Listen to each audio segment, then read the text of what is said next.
If you're watching this right now, it's happened to you. In some way, shape, or form, you've lost some self-esteem, and you might have lost some money along the way, or maybe you never really had anything and you struggled quite a bit through your life, maybe even in childhood, and now you've just decided, you know what, I'm ready to have a more affluent lifestyle and I want to raise my self-worth and my net worth. But you're in that kind of limbo space where you don't have the net worth yet to look the part, whatever that part is for you. Now, one thing that I want to say is that I don't believe that there's any one way that we look wealthy or in poverty. I don't think there's any one standard, okay? Everyone has their idea of what looking good is. And I also don't think that we should ever really compromise who we are or our own style. So if you're really boho or very sporty, I don't want you to suddenly follow some guru who's telling you to look a certain way because that's what wealthy is. If you really look at a lot of the wealthy people, the CEOs or even the old money, they do their own thing because they have the confidence to do that. So trying to look the part is just not a good idea. But I do want to give you some tips that are some just traditional, classic ways that you can pull together your look to help lift your spirits and maybe your savings. If you're new here, my name is Michele Paiva. I'm a licensed psychotherapist. First, let me say that this is not about pretending to be affluent. This is not about trying to look the part to snag a wealthy husband or a wealthy woman in your life. That is not it at all. And I find that to be not only unethical, it's really disgusting. There's nothing classy about it. So trying to look affluent and confusing that for classy or even confusing it for self-esteem is highly damaging. And I just want to go on the record for that because I just don't believe that in any way, shape, or form, pretending to be someone that you're not or dressing up and wearing a costume of affluence, that's not the way to be. But if you have let yourself go and you feel like you're just overwhelmed and you don't know where to start and you have absolutely no budget, but you want to start presenting yourself in a way that shows more confidence, there are some things that you can do. In fact, there are 9 things that I recommend to my clients all of the time for them to start adapting or adopting. Number 1 is grooming. So this is important because grooming is one of the most overlooked but easiest things that you can adapt to help you to level up. So for men, if you are more rugged and you have a more wild beard and mustache and so forth, it still can be trimmed, it still can be tamed. I want you to make sure that for men especially, that you are, if your look is clean shaven, make sure you're clean shaven. If you want a 5 o'clock shadow, don't make it a 6 o'clock shadow. Make sure it looks like a 5 o'clock shadow. If you have a more rugged beard, make sure it's trimmed. If you have to use a beard oil or even a coconut oil, anything to tame it a little bit, do what you have to do, but don't use the excuse of being in between styles or just that grooming and hygiene isn't enough for you. Women, same thing. If you are not paying attention to how you look and making sure that even if you're between styles, that you do something with yourself to bridge the style gaps, whatever it is, wake up every morning, make sure that your hair is done, even if that means just throwing it back. Like I really rarely ever wear my hair down. But if I wear it up, I'm always making sure that I have it up in some type of a style. So it doesn't have to be fancy. Leveling up does not mean that you have to become someone that you're not. And unless you're in a line of work where being trendy is key, for most people, being more classic is going to give you a more leveled up feeling and a more leveled up style. So you'll be perceived a certain way and treated a certain way. I don't want you to ruin your style though. I don't want you to not be who you are. Just whatever you have going on, make sure you're groomed, make sure you're neat, presentable, and that you feel good every single day. When you wake up in the morning, you put yourself together, you practice basic hygiene, and you get on with your day. I don't want you to fuss around too much, and I don't want you to ignore yourself either. Number 2 really goes with number 1, but it needs to be said, your nails. So ladies, if you paint your nails, if there's chips in your nails, that is a big downer. There's no reason why you should have chipped nails. So if you're going to be someone who paints your nails, whether they're gel nails, I don't care if they're acrylic, press-on, nail polish, whatever you do, make sure your nails are either painted or they're not. So if you see chips in your pedicure or manicure, please tend to that right away or just take the nail polish off. It's better to have naked nails than messy nails. Now, this isn't saying that everyone who's wealthy or anyone who's confident doesn't have these issues, but for the most part, if you're practicing mindfulness and mindful self-worth and mindful confidence, and you're leveling up your net worth, you have to start having more discipline. And if you can't have discipline with your own fingernails or toenails, really, where are you? So number 3 is your clothing. Now, I'm not going to ask you to go out and get name brands, and I'm not going to ask you to even go out and get anything. You probably have clothing already that is what you might consider to be a little boring in your closet. All you have to do is go through your closet, look at the clothing that you have, and the items that you might think are a little uninspiring probably can be accessorized and really look great. So go in your closet, take everything out, throw it on the bed, throw it on the floor, go through it, take the items out that you really aren't going to wear, keep the items that you even might find a little boring, because you can accessorize those, and take out anything that just looks cheap. I don't care if it's comfortable.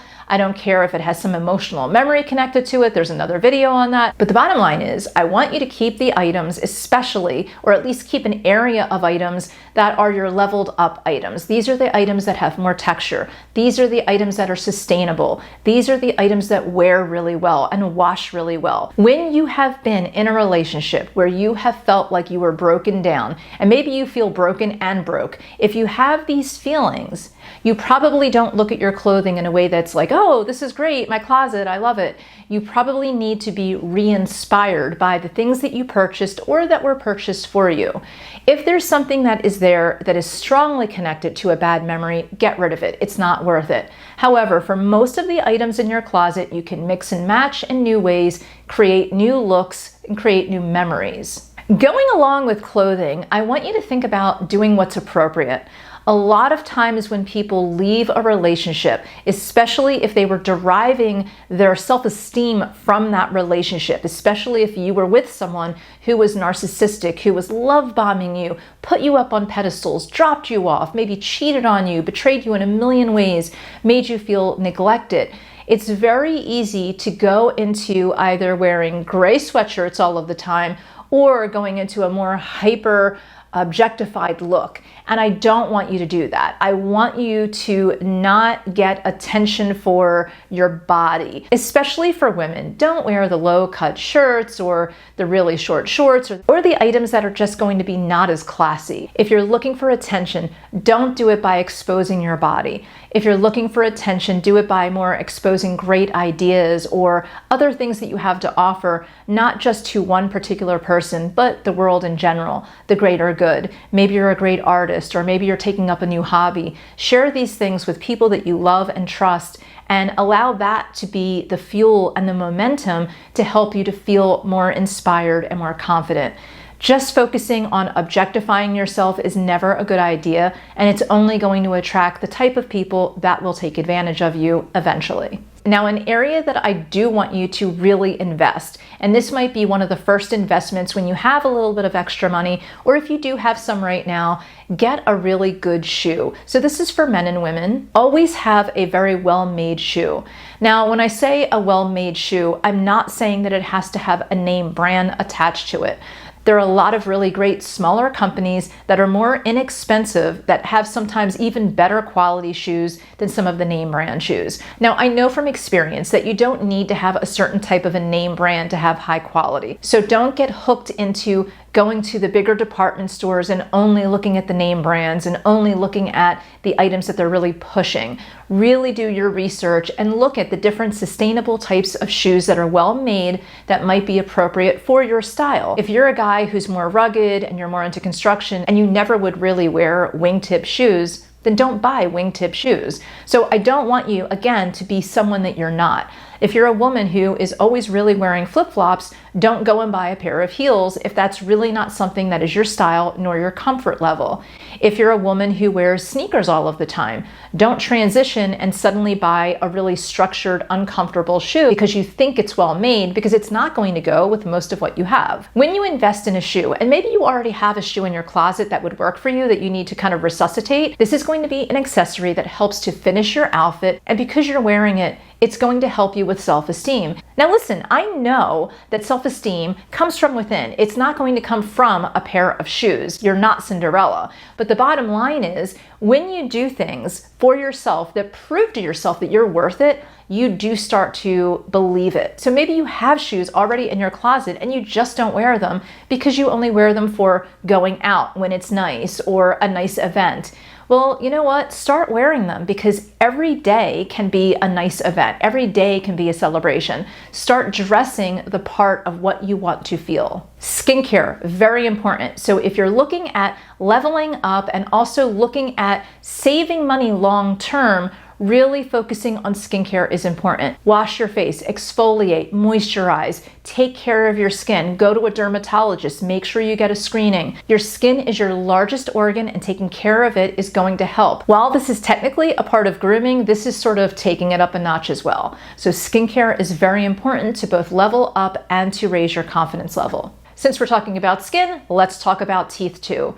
Taking care of your teeth, your oral health, is very important, not only for your self-esteem, but also long-term. If your teeth start to break or you start to have gum problems, it gets very costly. But number two, taking care of your teeth just exudes to people that you care about yourself and you invest in yourself in a myriad of ways. So having a nice smile and really caring about your oral health is very important. Now, I know that if you've been with somebody that has really trampled on your heart, you can get into the habit of eating really quickly, just out of stress, or because maybe you didn't want to eat in front of that person or whatever reason. A lot of stressed people eat very quickly. However, I want you to practice eating very slowly. Not only is this very good for your digestive system, but it also just looks nicer. It looks presentable, and it also helps you to have gratitude for the food that you're eating. You're not just snow plowing through it, you're actually taking mindful bites, really tasting the food, having gratitude for each and every bite.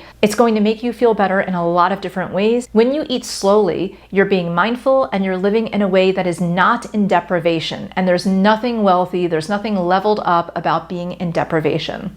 And with that, just have basic table manners. I'm not asking you to go to finishing school or to read Emily Post etiquette, although you can. However, what I would like you to do is just focus on not talking while you have food in your mouth, and just letting other people have conversation at the table, and just learn basic etiquette. If this is an area that you haven't thought about before, it would behoove you to just do a little research online and just adapt some habits that have more etiquette involved. I know you might feel really empty and you might feel like you don't have anything to wear and a lot of things have bad memories attached. I totally get that. If you really feel the need to go shopping to get just a different outfit, to kind of have a new outlook, go ahead and do that. However, I highly suggest going to maybe a vintage shop or a Goodwill, buying something for $1, $5, $25 even. Purchase something that is in your size, that has a really good texture to it, has a really good color, that's flattering to you. It's worth it to buy something that's a little bit off in size and then go get it tailored to fit you.